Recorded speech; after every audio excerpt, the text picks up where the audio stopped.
Okay, now we have a Whitworth mechanism as our problem.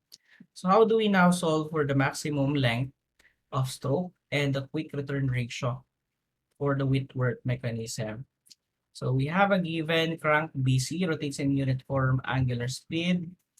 The frame and the crank, the lever, the floating dimensions are given. And then this is important. The axis, I think, sorry.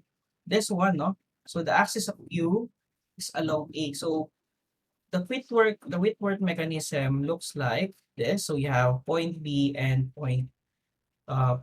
For example, here the frame. Okay.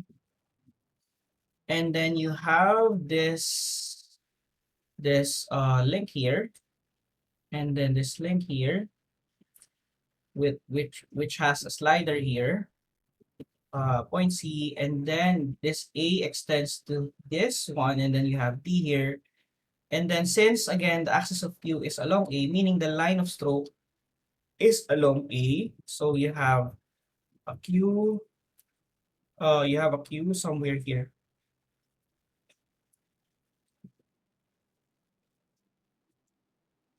Okay.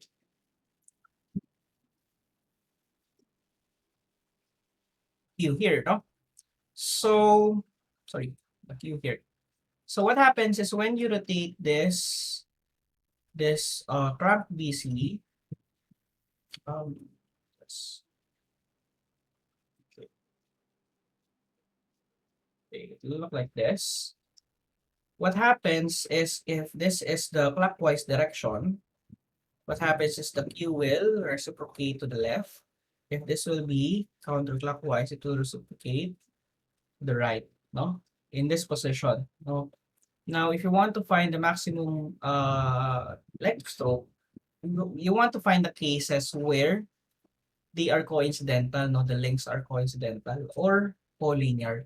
So in this case, the first extreme point that I can observe here would be this portion right here. So this BC here with this slider here, and then it extends. So CD, so if this is C, let's say this is C, I think this is C double prime, and then you have a very long CD, no? CD, and then this will be your, sorry, this should be the D as well, now you forgot the D, and then you have the Q in here.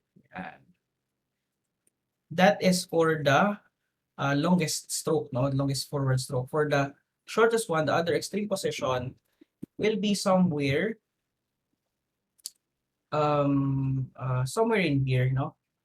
I think this is too far. This is around here. Yeah, so this actually extends a little bit on the left. So this is your B double prime. So for the other one, you have another, let's use red here.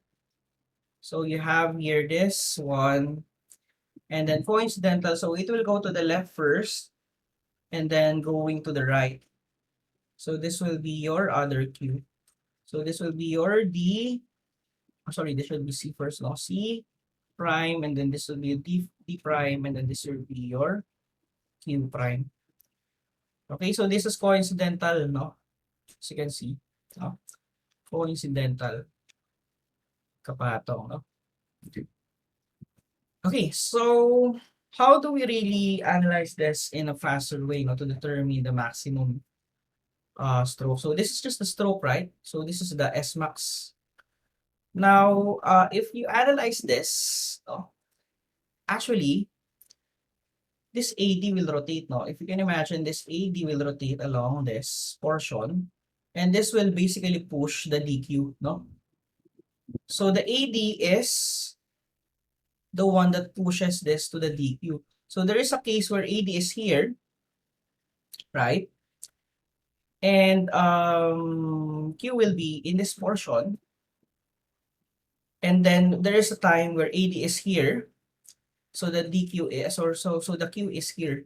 So as you can see, what determines the S max is really this diameter right here. No, this is also S max, which is just equal to twice the radius is AD, so twice the radius AD. So that is where the formula came from. No? So we can just solve for the maximum length of stroke using this formula, and then that's it. You have the maximum length of stroke. And then for the quick return ratio, you can just determine the angles here. No? So you can determine the angle here, which is just basically alpha over 2, alpha over 2. The total here is alpha. Alpha 2 plus alpha over 2 is equal to alpha. And that's it. So for the S max, this is 2 times AD. So AD here is equal to 25. Then you have 50 centimeters. And then for the angle or the QRR, no? So you want to find the angle. So for the angle here, we can draw this first, no? What will be the best way to have this angle? Okay, so we have A, B. So this is A and B, and then this is your what do you call this? This is your BC, no? So BC. So this should be a right triangle. Okay, so since this is the axis of Q is along A. So AB is given, which is 20, BC is given as 40. So using Pythagorean theorem, sorry, we can use cosine function to find alpha over 2.